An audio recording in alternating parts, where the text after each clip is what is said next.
Hey everyone, welcome back to another video by Camroom 5. We're gonna be continuing MCQs and we're gonna be as quick as possible. Substance P reacts with hydrochloric acid to produce a gas. This gas reduces substance Q. What are substances P and Q? So you need to understand that there's dilute hydrochloric acid. Copper can't react. Copper doesn't react with dilute acids because copper is pretty unreactive. Copper can't react with dilute acids. Okay, lead, magnesium, zinc. If lead reacts, magnesium reacts, or zinc reacts, you get hydrogen gas coming out, and then hydrogen gas reacts with Q. If hydrogen is reacting with Q, then Q should be below hydrogen in the series, because hydrogen will only reduce the substances which are below hydrogen. So you need to understand that hydrogen cannot reduce lead oxide, it cannot reduce zinc oxide, it can only reduce copper oxide. So answer is D for doctor, because hydrogen will react with copper oxide to make steam and pure copper. Moving on. A mixture of 5 cm cube methane and 100 cm cube of air is exploded, assuming air is 80% nitrogen by volume and 20% oxygen. The resulting mixture is cooled. All the volumes are measured at room temperature and pressure. It means water is liquid, so don't count water here. Moving on. If 100 cm cube air is here, it means it is 20 cm cube oxygen gas. You need to understand that one methane reacts with 2 oxygens. So 5, because you are given 5, will react with 10. So out of 20 cm cube oxygen, 10 is reacting and 10 will be remaining. So in your option, 10 cm cube oxygen should be there. So it could be A or B. All the nitrogen is there. All nitrogen is remaining because nitrogen does not react.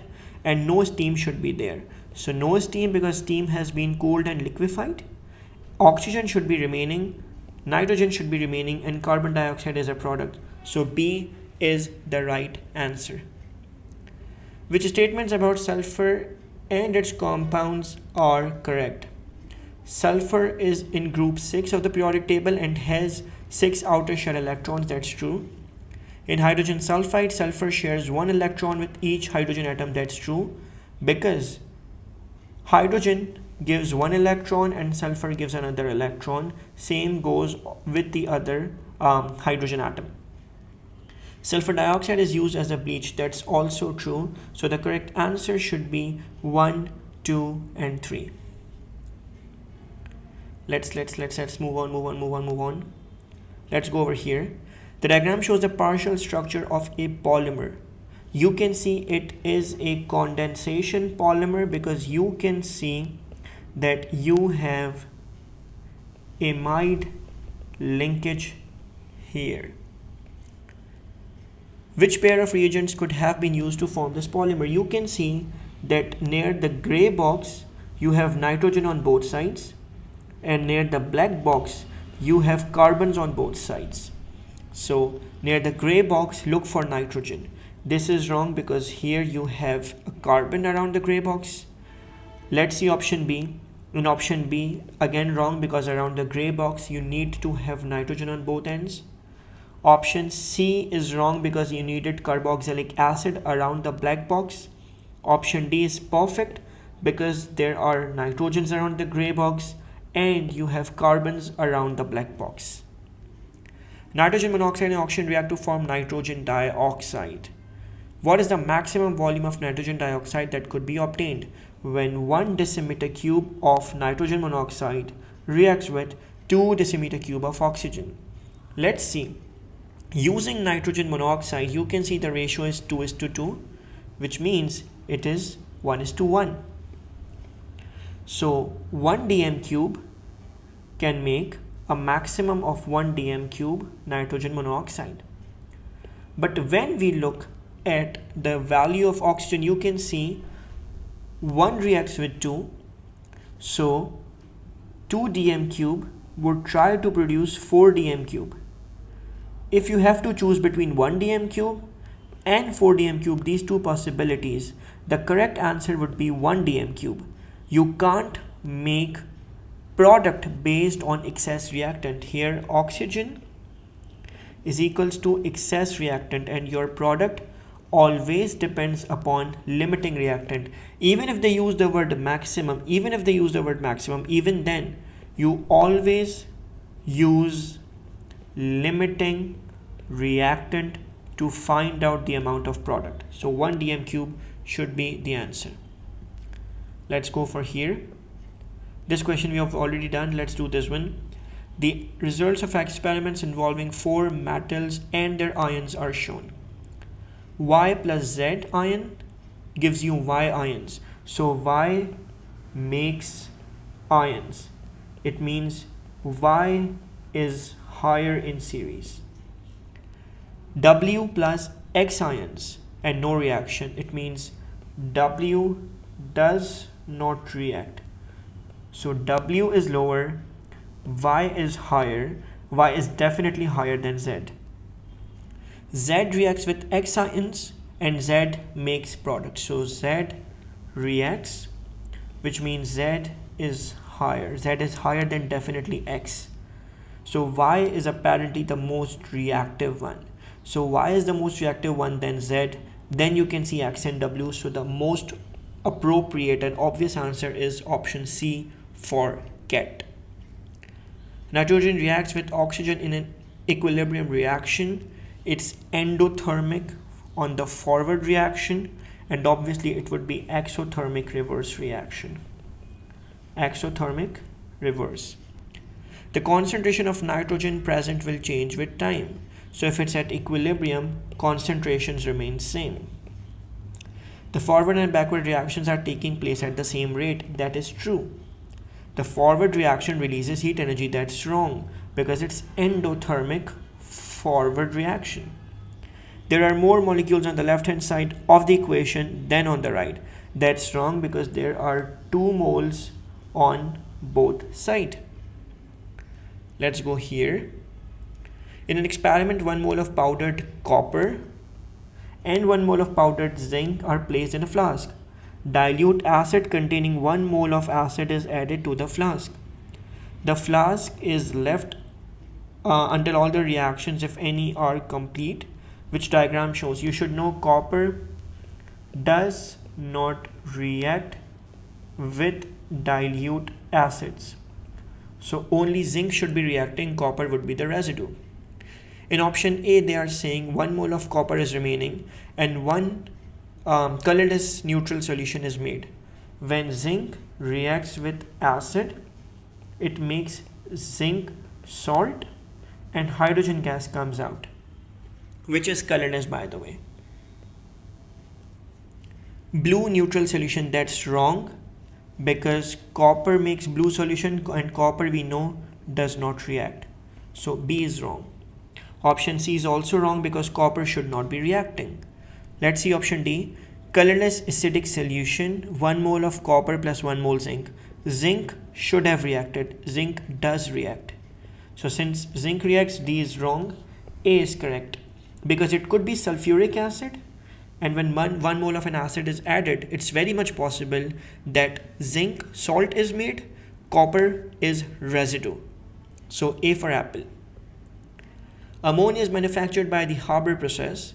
For this reaction, which row gives a true statement together with a correct reason? Nitrogen and hydrogen are mixed in the ratio 1:3. That is actually because the ratio between nitro and hydro is 1:3. So that's correct. The pressure used is approximately 200 atmosphere. You give high pressure because on the right hand side there are less gaseous moles. So let's see, a high pressure is needed to produce a good yield. That's true. The temperature used is approximately 450. You give high temperature for faster reaction, but the explanation is talking about high temperature is needed to produce a good yield. That's wrong. High temperature is needed for faster reaction. So 3 is wrong. Vanadium oxide is used as catalyst. That's wrong. Iron should be the catalyst. So 1 and 2 are correct. Let's move on. Ammonia is manufactured from nitro and hydro by the Haber process. What's the percentage yield when 60 kg ammonia is produced from 60 kg hydrogen? Let's solve it using the mole concept. You can see that hydrogen, which has a molecular mass of 2, 3 times 2 gives you 2 times 17. 2 because of the mole ratio, 17 because of the mass. So I'm considering both. 6 gram hydrogen gives you 34 gram ammonia. Using this concept, 60 gram hydrogen should have given you 340 gram ammonia. So you should have gotten 340 gram ammonia, but you're actually getting only 60. So the percentage yield is equals to 60 ammonia divided by 340, which was expected value, times 100. So you cancel the zeros and then you solve it even more. So you finally get the answer, which I'm not pretty sure about. It's going to be 17.6%, but you'll solve it. I don't have the calculator right now. Solutions containing chlorate ions are used as household bleaches and disinfectants. These solutions decompose on heating. Which oxidation states are shown by chlorine? Let's go here. You can see that oxygen is -2 and chlorine is X. Chlorine plus 1 oxygen is equals to a total charge of -1. So chlorine here is equals to +1. So in ClO minus, chlorine is +1. Let's go for ClO3. Chlorine is X, each oxygen is -2, and there are 3 oxygens. So X plus 3 oxygen values, 3 oxygens is equals to a total charge of -1. So X is equals to -1 plus 6, X is equals to +5. So your ClO minus should have +1, which means A or C. ClO3 is +5, so C for cat is the right answer, and chloride is always -1. Let's move on. Solution X is colorless. A few drops of aqueous potassium iodide solution are added to a sample.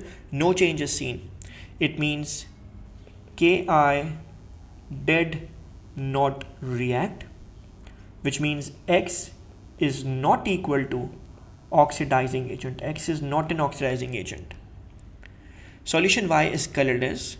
A few drops of acidified potassium manganate solution are added to a sample of Y. The color disappears. It means that manganate reacts, which means Y is equal to reducing agent, because manganate is a test for reducing agents. So let's see. X and Y are both reducing agents. That's wrong. We don't know about X. We don't know about X. X is an oxidizing agent. No, X is not an oxidizing agent. We just saw that. X is not a reducing agent. Y is an oxidizing agent. No, we don't know that.